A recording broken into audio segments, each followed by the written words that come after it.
Hi, and welcome to another episode of Historically Marked. I am Jason. This is another Cemeteries with Markers edition, and this one does have a couple ones, but the one I'm mostly focusing on is one I'm standing next to. This is the Messenger Cemetery. It's very historic. This one's set on a piece of land that the Messenger family once owned. The plot that most of the family members are buried here, and I'll show you them in just a second. Now, this was once on a spot called Clinton Hill, and I don't know very much about it, but and also this cemetery supposedly is haunted at night according to a local paranormal research society, so who knows. But I will go ahead and tell you all about Messenger, who was a man of very many titles. Here we go.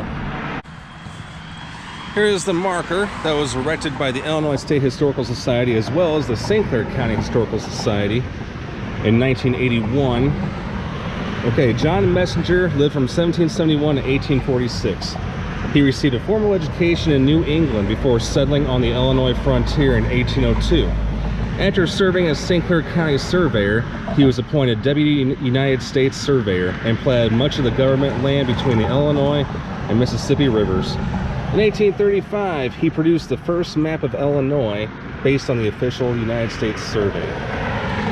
When Illinois was part of the Indiana Territory, Messenger served in the territorial legislature. In 1818, he assisted in writing the Constitution for the new state of Illinois and was elected the first Speaker of the House of Representatives. Okay, so it's got some cool history to it.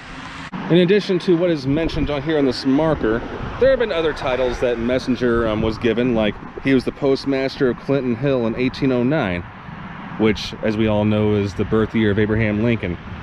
He was the Deputy Surveyor of the United States, of course I already mentioned that.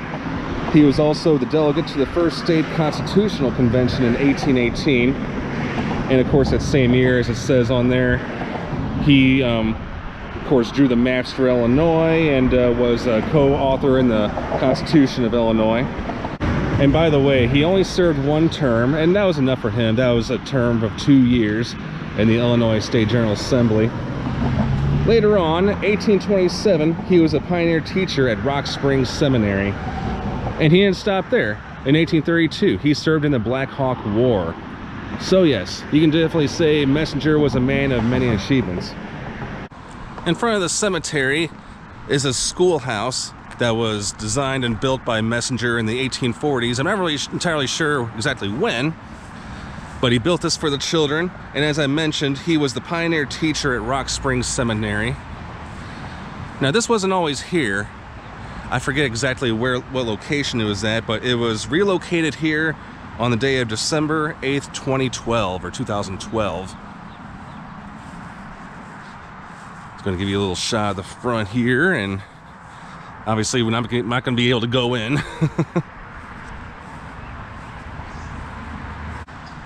I don't really know if there's any future plans for this site. I'm pretty sure maybe the Belleville or St. Clair County Historical Society wants to turn it into like a museum or maybe a children's museum, who knows. This is an old sign, and I guess they decided to put it down. But it did have a lot of history among John Messenger's life. So as we're approaching the cemetery part of it in the back, these are a couple war memorials, and some people who are buried here have served their country, Messenger himself included. But there's also the Civil War and World War I.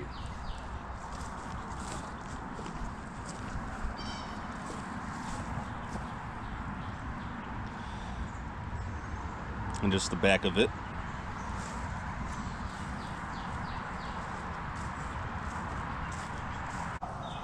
In the back of the cemetery is the Messenger family plot.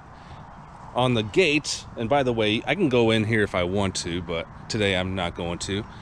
This is a faded historical marker. So a lot of it's hard to read, mostly the middle part, but it says a lot more information about the man himself, John Messenger, more than the Illinois State Historical Society one does.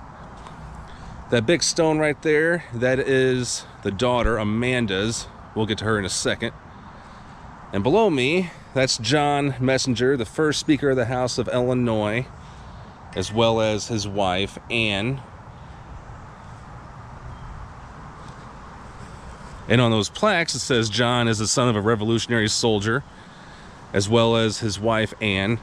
And I'll talk more about Anne's father. Now, Matthew is one of their sons. Not all of their 8 children are buried here. One of them, Elon, is buried in Shiloh, Illinois. And that, of course, is John's. Over there, that's Anne's. Wife of John Messenger and daughter of Colonel Matthew Lyon of Vermont. And like I said, he served in the American Revolution. He is buried in Eddyville, Kentucky. I do not know very much of a backstory behind Colonel Matthew Lyon. I'm sure it's really interesting, and I'm curious as to how he ended up in western Kentucky, being buried there.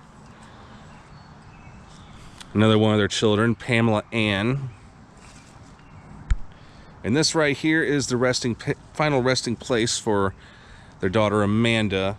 And as you can see, a lot of it's faded, all the text and everything. I'm not really quite sure what's on there. I mean, I'm sure it's a Bible verse. Maybe findagrave.com knows. Somebody may have transcripted that. Speaking of Find a Grave, as I mentioned in a couple of my other videos, I do find that to be a really great source as it comes to cemeteries, because there have been a lot of volunteers that have taken their time to put in a lot of information and such on there, especially for those that have graves that are, well, you know, that have fallen apart and seen better days. But as of today, July 1st, 2021, there have been 97 recorded interments in this cemetery. So I'm just going to give you a little shot. Well, thanks so much for tuning into this episode of Historically Marked. This is another Cemeteries with Markers edition. I am at Messenger Cemetery outside Belleville in Swansea, Illinois in St. Clair County. Signing off.